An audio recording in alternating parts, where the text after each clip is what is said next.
تشریف لائیں دکتور اورنگزیب۔ السلام علیکم ورحمۃ اللہ وبرکاتہ۔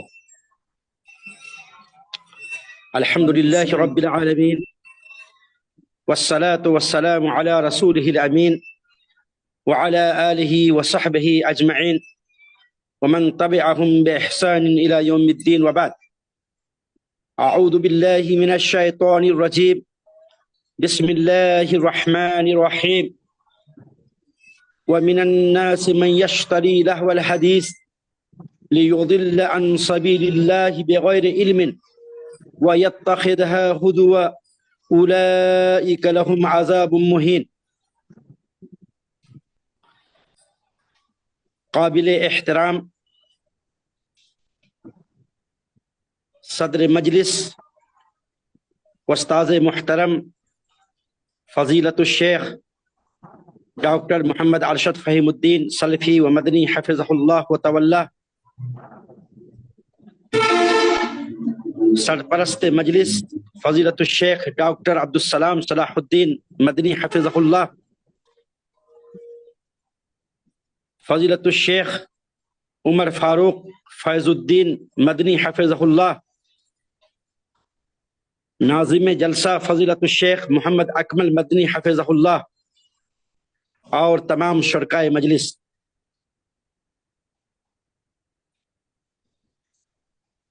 آج کی اس دینی اور علمی نشست میں اپنی حاضری کو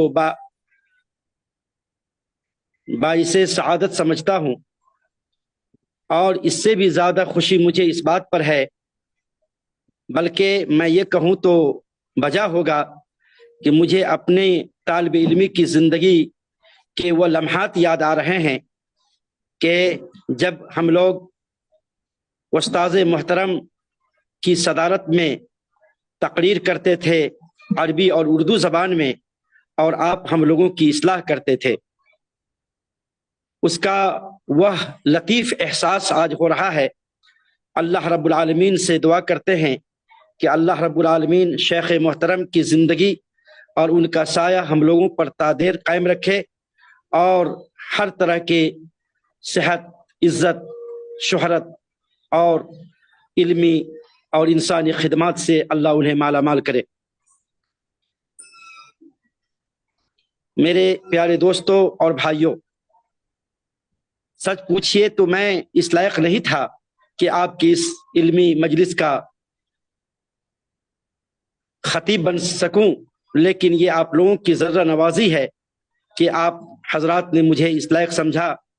بہرحال اپنی گفتگو کو طول نہ دیتے ہوئے، جس مناسبت سے آج کی یہ گفتگو ہو رہی ہے، اور ہمارے بہت سارے خطبہ نے اپنے اپنے موضوع پر بہت ہی قیمتی بیان اور قیمتی مواد پیش کیے ہیں، آج میرے اس خطبے کا موضوع ہے محرم الحرام اور گانا بجانا اور قوالی۔ اس تناظر میں تھوڑی دیر میں آپ حضرات کے سامنے لب کشائی کرنے کی جسارت کرنے جا رہا ہوں، اس امید کے ساتھ کہ اللہ رب العالمین اسے قبول فرمائے اور لوگوں کے لیے نفع بخش بنائے۔ آج دنیا میں محرم الحرام کی پہلی تاریخ سے لے کر 10ویں تاریخ کی مناسبت سے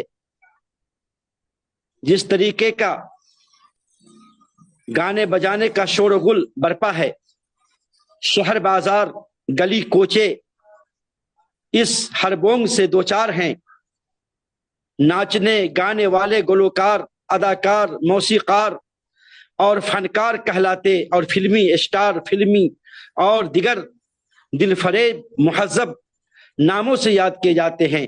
مرد و زن کی مخلوط محفلوں کا انعقاد عروج پر ہے۔ بڑے بڑے شادی ہال، کلب، بازار اور نہ جانے کیا کیا رنگ ریلیاں مچائی جا رہی ہیں۔ میرے پیارے دوستو، جس سے دوسری طرف اگر نظر ڈالیں تو دین کے نام پر یہ بے ہنگم کاروبار جاری ہے، اور دین کے تاجر بڑی بڑی زلفوں مونچھوں والے داڑھی سے آری، ڈرونی شکل و صورت میں نشے سے دھت قوال اور گویے، مخصوص انداز اور تالیوں چمٹوں کے شور میں جگہ جگہ محفلیں جمائے ہوئے ہیں۔ قبروں، مزاروں، خانقاہوں پر ٹولیوں کی شکل میں بھیگ کے کشکول اٹھائے ہوئے ڈھول کی تھاپ پر باجوں گاجوں پر رقص و سرور کے ساتھ حاضری دیتے ہیں، زبانوں سے نازیب اور گستاخانہ کلمات نکالتے ہیں۔ رب ذوالجلال حضرت محمد رسول اللہ صلی اللہ علیہ وسلم، حضرت علی، حسن و حسین، فاطمہ اور زہرا اور دیگر اولیاء اللہ کے نام لے کر چیخیں اور دھمالے ڈالتے اور جو جی میں آتے ہیں گاتے ہیں۔ میرے پیارے دوستو، سوال یہ پیدا ہوتا ہے کہ ایسے گانوں بجانوں کے بارے میں قرآن و حدیث کی تعلیم کیا ہے؟ صحابہ کرام اور اکابرین امت کی رائے کیا ہے؟ ان کے نقصانات کیا ہیں؟ کیا ایسی مجالس و محافل میں شرکت جائز ہے؟ گانا بجانا کن لوگوں کا مشغلہ ہے؟ آئیے انہی چند امور پر روشنی ڈالتا ہوں۔ اسلام کی روح سے گانا بجانا شرعاً حرام ہے، اور گانے بجانے کی حرمت کے بارے میں قرآن و مجید میں ارشاد باری ہے، وَمِنَ النَّاسِ مَن يَشْتَرِي لَهْوَ الْحَدِيثِ لِيُضِلَّ عَن سَبِيلِ اللَّهِ بِغَيْرِ عِلْمٍ وَيَتَّخِذَهَا هُزُوًا أُولَٰئِكَ لَهُمْ عَذَابٌ مُهِينٌ۔ جمہور صحابہ و تابعین اور عام مفسرین کے نزدیک لہو الحدیث عام ہے، جس سے مراد گانا بجانا اور اس کا ساز و سامان ہے، اور ساز و سامان موسیقی کے آلات اور ہر وہ چیز جو انسان کو خیر اور بھلائی سے غافل کر دے، وہ اللہ کی عبادت سے دور کر دے۔ اس میں ان بدبختوں کا ذکر ہے جو کلام اللہ سننے سے اعراض کرتے ہیں اور ساز و موسیقی، نغمہ و سرور اور گانے وغیرہ خوب شوق سے سنتے اور ان میں دلچسپی لیتے ہیں۔ خریدنے سے مراد بھی یہی ہے، آلات طرب، اور اپنے گھروں میں جو خرید کر لاتے ہیں اور پھر ان سے لطف اندوز ہوتے ہیں۔ لہو الحدیث میں بازاری قصے، کہانیاں، افسانے، ڈرامے، ناول اور سنسنی خیز لٹریچر، رسالے اور بے حیائی کے پرچار کرنے والے اخبارات سبھی آ جاتے ہیں، اور جدید ترین ایجادات، ریڈیو، ٹی وی، وی سی آر، ویڈیو فلمیں، ڈش، اینٹینا وغیرہ بھی اس میں شامل ہیں۔ گانا بجانا شیطان کی آواز ہے۔ ارشاد باری تعالیٰ ہے، وَاسْتَفْزِزْ مَنِ اسْتَطَعْتَ مِنْهُمْ بِصَوْتِكَ، اور اے شیطان تو جسے بھی اپنی آواز سے بہکا سکے بہکا لے۔ میرے پیارے دوستو، آج جو محرم الحرام کے مناسبت سے جس طریقے کے گانے بجانے ہوتے ہیں، جس طرح کے جس طریقے سے آج محفلیں سجائی جاتی ہیں، اور اس میں حسن اور حسین کے نام پر اور دیگر صحابہ کرام کے نام پر جس طریقے سے آج ڈرامہ بازی کیے جاتے ہیں، وہ انتہائی گھنونا اور شرمناک ہے۔ آج آپ بر صغیر ہی نہیں بلکہ پوری دنیا کا جائزہ لے لیجئے، کوئی ایسی جگہ نہیں جو ان فتنوں سے خالی ہو اور ان چیزوں سے جو ہے انسان بچا ہو۔ آج اللہ رب العالمین نے جو ارشاد فرمایا ہے، اس میں آواز سے مراد پرفریب دعوت یا گانے، موسیقی اور لہو لعب کے دیگر آلات ہیں جن کے ذریعے سے شیطان بکثرت لوگوں کو گمراہ کر رہا ہے۔ حضرت مجاہد فرماتے ہیں کہ اس سے مراد صوت المزامیر یعنی شیطان کی آواز گانے بجانے ہیں۔ ابن عباس فرماتے ہیں گانے اور ساز، لہو لعب کی آوازیں یہی شیطان کی آوازیں ہیں جن کے ذریعے سے وہ لوگوں کو حق سے قطع کرتا ہے، اور اللہ تعالیٰ نے شیطان کے راستوں کی پیروی سے روکا ہے، کیونکہ اس کے سارے ہتھ کنڈے حیائی اور برائی، بے حیائی اور برائی کے دائی ہیں۔ فرمان رب باری تعالیٰ ہے، یا ایھا الذین آمنوا لا تتبعوا خطوات الشیطان ومن یتبع خطوات الشیطان فإنہ یأمر بالفحشاء۔ اس آیت سے ماقبل وہ آیات ہیں جن میں حضرت عائشہ پر لگائی گئی تہمت کا ذکر ہے۔ جن لوگوں نے آپ پر فحش کا الزام لگایا تھا تو اللہ تعالیٰ نے اس جھوٹی خبر کو سری بے حیائی قرار دیا اور اسے دنیا و آخرت میں عذاب علیم کا باعث قرار دیا ہے۔ لیکن جو لوگ ان آلات حرب کے چینل چلانے والے اور ان اداروں کے ملازمین ہیں، جو وہ اللہ کے ہاں کتنے بڑے مجرم ہیں، جو آئندہ نسلوں کی تباہی کا سبب بھی بن رہے ہیں، اور یہ محرم الحرام کی مناسبت سے نہ جانے اس نام پر کیا کیا شور اور ہنگامے اور فتنے کھڑا کر رہے ہیں۔ ارشاد باری تعالیٰ ہے، افمن ھذا الحدیث تعجبون وتضحکون ولا تبکون وانتم صامدون۔ سورہ النجم کی آیتیں ہیں۔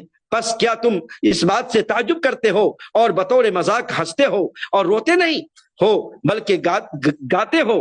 حضرت عبداللہ بن عباس فرماتے ہیں کہ ندع الصمود هو الغنا فی لغت الحجر، یعنی قبیلہ ہجر کی زبان میں صمود سے مراد گانا ہے۔ حضرت اکرمہ فرماتے ہیں کہ کفار مکہ کی بھی یہی عادت تھی کہ وہ قرآن کریم سننے کے بجائے گانے گاتے تھے۔ مخلوط مجالس کا انعقاد ناجائز ہے۔ ان مجالس میں عورت تقریر کر سکتی ہے، نہ گا سکتی ہے، اور نہ ہی لباس اور زیور کا اظہار کر سکتی ہے، نہ جسموں کو اڑیا اور نمایاں کر سکتی ہے۔ ارشاد باری تعالی ہے یا نساء النبی لستن کاحد من النساء ان اتقیتن فلا تخضعن بالقول فیطمع الذی فی قلبه مرض وقلن قولا معروفا وقرن فی بیوتکن ولا تبرجن تبرج الجاہلیۃ الاولی واقمن الصلاة وآتین الزکاة وأطیعن اللہ ورسولہ۔ افسوس صد افسوس کہ مخلوط مجالس میں آزادی نسواں نے کیا کیا گل کھلا رکھے ہیں۔ خاص طور سے ان مناسبت سے محرم الحرام کی پہلی تاریخ سے لے کر 10ویں تاریخ کی مناسبت سے آپ شہروں میں، گلیوں میں، کوچوں میں اور جگہ جگہ جا کر کے آپ اس کا مشاہدہ کر سکتے ہیں کہ کس طریقے سے شریعت اسلامیہ کی دھجیاں اڑا کر کے اور دینی تعلیم اور اسلامی شریعت کو کس طریقے سے خلط مت کر دیا ہے کہ آج بہت سارے لوگ یہ محسوس نہیں اور فرق نہیں کر پا رہے ہیں کہ صحیح تعلیم کیا ہے کتاب و سنت کی اور اسلام کا صحیح منہج کیا ہے۔ بلکہ اگر آپ اس کا صحیح سے جائزہ لیں گے تو غیر مسلم بھی اس میں پیش نظر آتے ہیں اور وہ اس کام کو کرتے ہیں مسلمان کو دیکھ کر کے، اور اس میں بھی وہ لوگ بھی بڑھ چڑھ کر کے حصہ لے رہے ہیں۔ پتہ یہ چلا کہ غیر مسلموں کے حرکات و سکنات اور مسلمانوں کے حرکات و سکنات میں اس تناظر میں اور اس مناسبت سے کوئی فرق نہیں ہے۔ تو تالیوں کی آج آپ اچھی طریقے سے دیکھیں کہ میری امت میں کچھ گروہ ساز بازوں کو حلال سمجھے۔ حدیث میں گانے بجانے کی حرمت کے بارے میں آتا ہے، رسول اللہ صلی اللہ علیہ وسلم فرماتے ہیں کہ میری امت میں کچھ گروہ ساز بازوں کو حلال سمجھیں گے۔ ابو عامر یا ابو مالک الاشعری فرماتے ہیں کہ انہوں نے رسول اللہ صلی اللہ علیہ وسلم سے سنا کہ آپ نے فرمایا کہ میری امت میں سے کچھ گروہ اٹھیں گے، زناکاری اور ساز بازوں کو حلال سمجھیں گے۔ ایسے ہی کچھ لوگ پہاڑ کے دامن میں رہائش پذیر ہوں گے، شام کے وقت ان کے چرواہے مویشیوں کو لے کر ان کے ہاں واپس لوٹیں گے۔ ان کے پاس ایک محتاج آدمی اپنی حاجت لے کر کے آئے گا تو وہ اس سے کہیں گے کل آنا، مگر شام تک ان پر عذاب نمودار ہوگا اور اللہ ان پر پہاڑ گرا دے گا جو انہیں کچل دے گا اور دوسرے لوگوں کی شکل و صورت تبدیل کر کے قیامت تک بندر اور خنزیر بنا دے گا۔ بخاری۔ گانے بجانے کے رواج پانے سے آسمان سے پتھروں کی بارش ہوتی ہے۔ حضرت عبد الرحمن بن ثابت فرماتے ہیں کہ رسول اللہ صلی اللہ علیہ وسلم نے فرمایا کہ ایک وقت آئے گا کہ میری امت کے کچھ لوگ زمین میں دب جائیں گے، شکلیں بدل جائیں گی اور آسمان سے پتھروں کی بارش کا نزول ہوگا۔ فرمایا اللہ کے رسول کیا وہ کلمہ گو ہوں گے؟ جواب دیا ہاں، جب گانے بجانے اور شراب عام ہو جائے گی اور ریشم پہنا جائے گا، گانے والی مغنیات عام ہو جائیں گی۔ حضرت عائشہ رضی اللہ عنہ فرماتی ہیں کہ رسول اللہ صلی اللہ علیہ وسلم نے فرمایا کہ میری امت میں لوگ زمین میں دھسیں گے، شکلیں تبدیل ہوں گی، پتھروں کی بارش ہوگی۔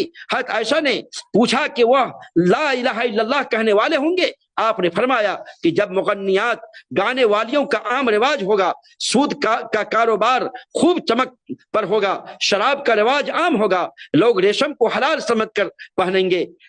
عمران بن حسین سے روایت ہے کہ رسول اللہ صلی اللہ علیہ وسلم نے فرمایا کہ اس امت میں زمین میں دھسانا، صورتیں بدلنا اور پتھروں کی بارش جیسا عذاب ہوگا۔ تو مسلمانوں میں سے ایک مرد نے کہا کہ اے اللہ کے رسول یہ کیسے ہوگا؟ تو آپ نے فرمایا کہ جب گانے والیاں اور باجے گانے ظاہر ہوں گے اور شرابیں پی جائیں گی۔ حضور صلی اللہ علیہ وسلم ساز کی آواز سے کانوں میں انگلیاں ڈال لیتے تھے۔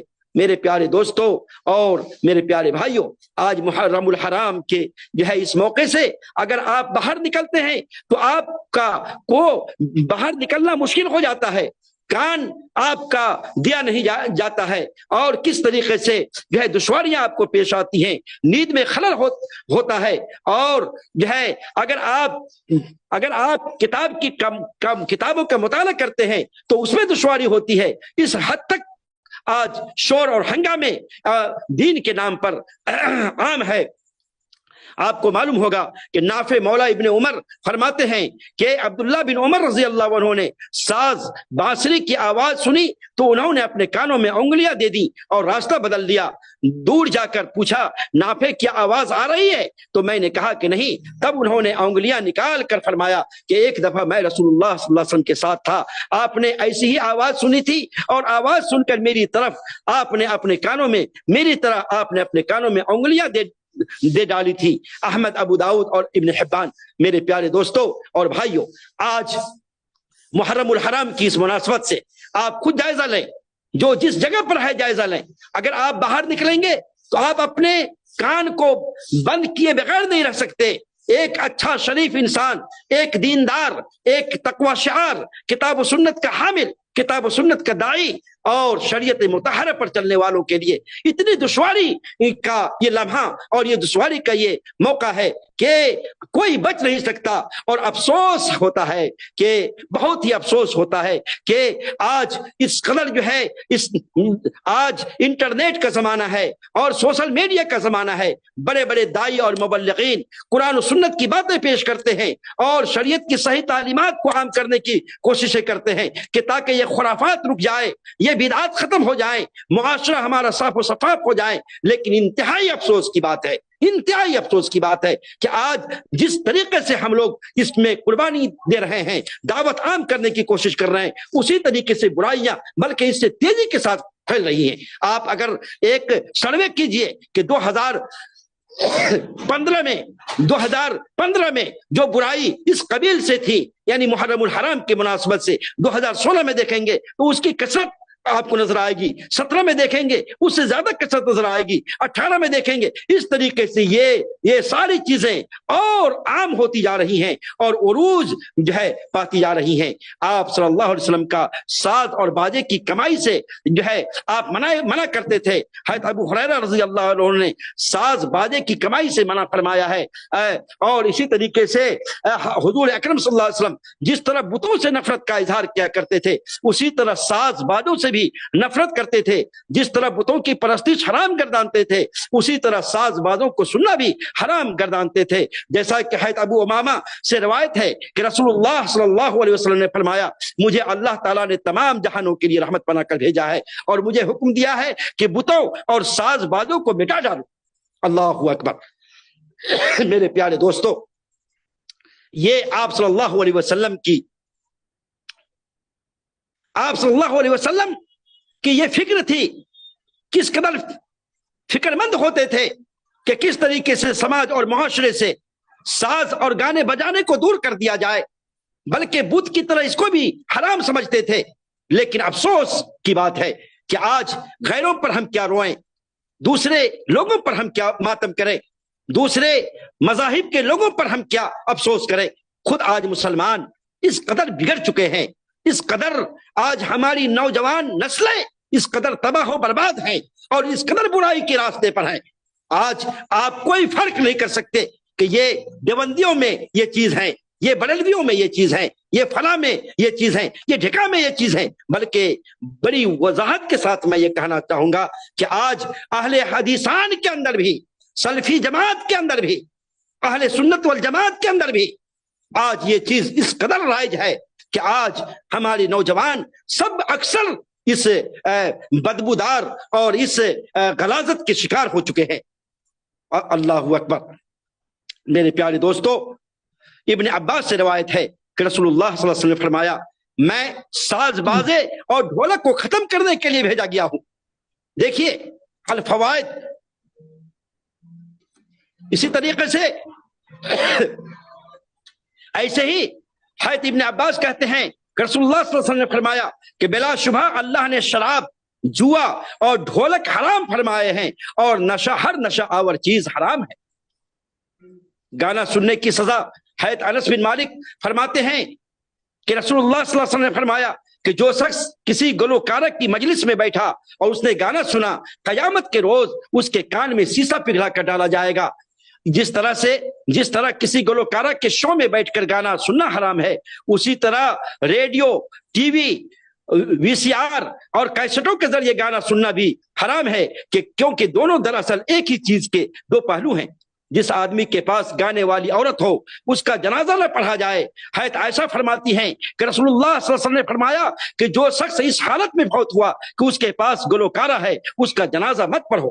میرے پیارے دوستو، محرم الحرام کے مناسبت سے گانا اور قوالی یہ میرا موضوع ہے۔ آپ اگر معاشرے کا اس مناسبت سے جائزہ لیجئے تو آپ کو اندازہ ہوگا کہ آج مرد سے زیادہ خواتین اس میں ملوث ہیں، اور آپ دیکھیں گے کہ صبح سے لے کر کے شام تک بلکہ راتوں میں عورتیں جوک در جوک بڑے بڑے جماعتوں کے ساتھ وہ گھر سے نکلتی ہیں اور کئی گاؤں وہ گھومتی ہیں اور گانا گاتی ہیں، اور امام حسن اور حسین کے نام پر نہ جانے کیا کیا شرکیہ اور جو ہے قبیح اشعار گنگناتی پھرتی ہیں، اور اس طریقے سے کھلے عام برائی کو فروغ دیتی ہیں۔ اس مناسبت سے جیسا کہ بہت سارے ہمارے محاضر آئے، مولانا عظیم الدین رضوی، مولانا ہارون طیب اور مولانا مطیع الرحمن مدنی وغیرہ حافظہم اللہ، جو ان لوگوں نے اس مناسبت سے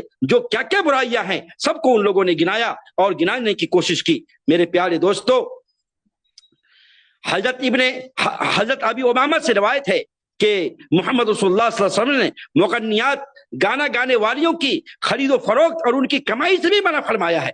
اللہ اکبر! دیکھیے، گھنٹیاں شیطانی ساز ہے۔ حضرت ابو ہریرہ فرماتے ہیں کہ رسول اللہ صلی اللہ علیہ وسلم نے فرمایا کہ گھنٹیاں شیطانی ساز ہیں۔ اسی طرح آپ نے جنگ بدر کے موقع پر اونٹوں کی گردنوں میں گھنٹیاں الگ کر دینے کا حکم دیا تھا، اور جھاجھن پاؤں کا زیور جس میں آواز ہوتی ہے وہ بھی شیطانی ساز ہے۔ آپ کو اندازہ ہوگا کہ آج محرم الحرام کے مناسبت سے آج خواتین اور نوخیز لڑکیاں اپنے پاؤں میں جس کو گھنگرو کہتے ہیں یا پھر جھاجے کہتے ہیں وہ باندھ کر کے کس انداز اور کس ناز و ادا کے ساتھ وہ نوجوانوں کو بہکا رہی ہیں، اور اس محرم الحرام کی مناسبت سے برائی کو فروغ دے رہی ہیں۔ آپ جو ہے اس کا اندازہ بھی نہیں کر سکتے ہیں۔ اللہ اکبر! ام المومنین حضرت ام سلمہ سے روایت ہے کہ رسول اللہ صلی اللہ علیہ وسلم سے سنا، آپ نے فرمایا جس گھر میں جھاجھن یا گھنٹی ہو اس میں فرشتے نہیں آتے۔ حضرت عائشہ رضی اللہ عنہا نے فرمایا کہ میرے پاس ایک لڑکی لائی گئی جس کے پاؤں میں جھاجھیں تھی جو کہ آواز دیتی تھی۔ حضرت عائشہ رضی اللہ عنہ نے فرمایا کہ اسے میرے پاس نہ لاؤ جب تک اس کی جھاجیں کاٹ نہ دو، اور فرمایا کہ میں نے رسول اللہ صلی اللہ علیہ وسلم سے سنا کہ جس گھر میں جھاجیں ہوں وہاں رحمت کے فرشتے نہیں آتے۔ میرے پیارے دوستو، مضمون کا اس واقعہ اور امر سے گہرا رشتہ ہے۔ آج اگر آپ پوری گہرائی کے ساتھ معاشرے کا، مسلم معاشرے کا جائزہ لیجئے تو آپ کو یہ ساری چیزیں نظر آئیں گی جس کے بارے میں رسول اللہ صلی اللہ علیہ وسلم نے وعید فرمائی ہے۔ بے شمار احادیث جس کے وعید پر وارد ہیں۔ گانے، ساز بازوں اور گانے والیوں کی وجہ سے مسلمان مصیبتوں میں گھر جائیں گے۔ حضرت علی رضی اللہ عنہ سے روایت ہے کہ جناب رسول اللہ صلی اللہ علیہ وسلم نے فرمایا کہ جب میری امت میں 15 کام کرنے لگیں گی، جب میری امت 15 کام کرنے لگیں گی تو اس پر مصائب ٹوٹ پڑیں گے۔ صحابہ کرام نے پوچھا کہ اے اللہ کے رسول، وہ کون سے کام ہیں؟ تو آپ نے ان میں سے جو بتایا 15 میں سے وہ یہ بتایا کہ شراب نوشی عام ہوگی، ریشم پہنا جائے گا، گانے والی عورتیں عام ہو جائیں گی، ساز بازوں کی کثرت ہوں گی، اور آنے والے لوگ پہلے لوگ پر طعنہ کریں گے۔ میرے پیارے دوستو، صحابہ کرام اور اکابرین امت کے ارشادات ومن الناس من یشتری لہو الحدیث کے بارے میں عبداللہ بن مسعود فرماتے ہیں کہ اس سے مراد گانا بجانا ہے، اور 3 بار قسم اٹھا کر کے اس بات کو دہرایا کہ اس سے مراد گانا بجانا ہے۔ ابن جریر، ابن ابی شیبہ، حضرت عبداللہ بن عباس فرماتے ہیں کہ باجے، گانے بجانے کے آلات، ڈھول اور ساز وغیرہ حرام ہیں۔ عبداللہ بن عمر کا گزر ایک ایسے قافلے سے ہوا جو احرام کی حالت میں حج کے لیے جا رہے تھے۔ ان میں ایک شخص گا رہا تھا۔ آپ نے فرمایا اللہ تعالیٰ تمہاری دعائیں قبول نہ کرے۔ ابن ابی دنیا ام المومنین حضرت عائشہ نے ایک عورت کو گھر پر دیکھا جو گا رہی تھی اور اپنے سر کو خوشی سے گھما رہی تھی اور بڑے بڑے بال رکھے ہوئے تھی۔ حضرت عائشہ نے فرمایا کہ اف، یہ تو شیطان ہے، اس کو نکالو، اس کو نکالو، اس کو نکالو۔ بخاری۔ حضرت عمر بن عبدالعزیز فرماتے ہیں کہ راگ گانا دل میں نفاق پیدا کرتا ہے۔ امام تبعی جنہوں نے کثیر صحابہ سے علم حدیث حاصل کیا ہے فرماتے ہیں کہ گانے والے اور جس کے لیے گایا گیا دونوں پر اللہ تعالیٰ کی لعنت ہو۔ فقہاء ائمہ اربعہ امام ابو حنیفہ، امام مالک، امام احمد بن حنبل اور امام شافعی رحمہ اللہ سب گانے بجانے کی حرمت کے قائل ہیں۔ جناب احمد رضا خاں بریلوی سے کسی نے پوچھا کہ ایک دوست مجھے عرس پر لے گیا، وہاں گانے کے ساتھ ساز اور ڈھول بج رہے تھے، میں نے پوچھا کیا یہ ناچ شریعت میں حرام ہے؟ کیا اس طرح رسول اکرم صلی اللہ علیہ وسلم اور اولیاء کرام خوش ہوتے ہیں یا ناراض؟ جناب بریلوی احمد رضا صاحب نے فرمایا، جواب دیا کہ ایسی قوالی حرام ہے اور حاضرین سب گناہوں کے مرتکب ہیں، ان سب حاضرین کا گناہ عرس کرنے والوں اور قوالوں پر ہے۔ احکام شریعت میرے پیارے دوستوں اور میرے پیارے بھائیوں، مذکورہ دلائل سے یہ بات واضح ہو جاتی ہے کہ عورت گائے یا مرد، قوالی کرنے والے مرد ہوں یا عورتیں، الگ الگ مجرا کرنے والی یا اجتماعی کرنے والے مرد ہوں یا عورتیں، گانے والا ایک ہو یا جتھا، گانے بجانے، رقص و ناچ اور نسوان جسم کی نمائش کی سب صورتیں ناجائز اور حرام ہیں۔ ایسے کاموں میں زندگی گزارنے والوں کو فوری طور پر اللہ تعالیٰ کی طرف رجوع کرنا اور توبہ کرنا چاہیے۔ معاشرے کی اخلاقی پستی اور تباہی سے بچانے کے لیے جو ہے یہی بہتر ہے کہ ہم علماء اور دعات مل کر کے کتاب اللہ اور سنت رسول کو عام کریں۔ جگہ جگہ ہم لوگ ان چیزوں کو اپنے خطبوں میں اور ان ایام میں ہم ذکر کریں اور لوگوں تک پہنچائیں، ہم وہاں پر جائیں اور لوگوں کو جو ہے کتاب اللہ اور نبی صلی اللہ علیہ وسلم کی سنت اور ان کے پیغام کو ہم لوگ زیادہ سے زیادہ عام کریں۔ یہی صورت ہے ان برائیوں کو روکنے کا۔ آج جو ہے اس مناسبت سے جو آپ حضرات نے میرے پیارے دوستوں اور بھائیوں یہ خوبصورت اور حسین مجلس آپ نے 2 روزہ ورچوئل کانفرنس کے نام پہ منعقد کیا ہے، واقعی یہ محنت شاقہ کے بعد یہ ایسی مجلس منعقد ہوتی ہے اور جس میں آپ نے دنیا بھر کے چیدہ علماء کرام کو موقع دیا ہے۔ یہ انتہائی عظیم کام ہے۔ اللہ رب العالمین سے دعا کرتے ہیں کہ اللہ رب العالمین آپ کے ان خدمات کو قبول فرمائے اور آپ کے میزان حسنات میں اللہ رب العالمین آپ کی ان خدمات کو جگہ دے اور آپ کی ان قربانیوں کو قبول فرما دے۔ میں آخر میں دعا کرتا ہوں کہ اللہ تعالیٰ میں نے جو کچھ ٹوٹی پھوٹی آواز میں غلط اور صحیح موضوع کی مناسبت سے پیش کرنے کی کوشش کی ہے، اللہ تعالیٰ انہیں بھی قبول فرما لے۔ اور میں آخر میں پھر استاد محترم کی صدارت میں ایک زمانہ کے بعد ایک بار مرچیا میں نے دعوت دی تھی، ایک بہت ہی علمی سیمینار ہوا تھا، اصلاح معاشرہ میں مساجد کا کردار، اس موضوع پر شیخ محترم تشریف لائے تھے اور ہندوستان اور نیپال کی چیدہ علماء کرام اس سیمینار میں تشریف لائے تھے۔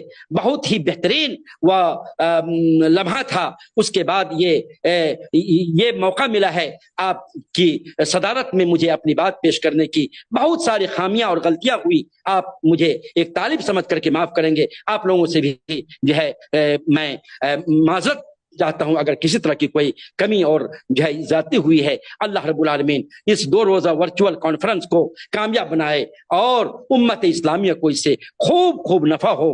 ہم تمام لوگوں کو اللہ رب العالمین حق پر اور دین اسلام پر ہمیشہ گامزن رکھے، جب تک زندہ رہیں اسلام پر، اور ہم لوگوں کا جب خاتمہ ہو تو خاتمہ بالخیر اللہ تعالی ہم لوگوں کو فرمائے۔ آمین۔ واقول قولی ھذا واستغفر اللہ لی ولکم ولسائر المسلمین، واخر دعوانا ان الحمد للہ رب العالمین۔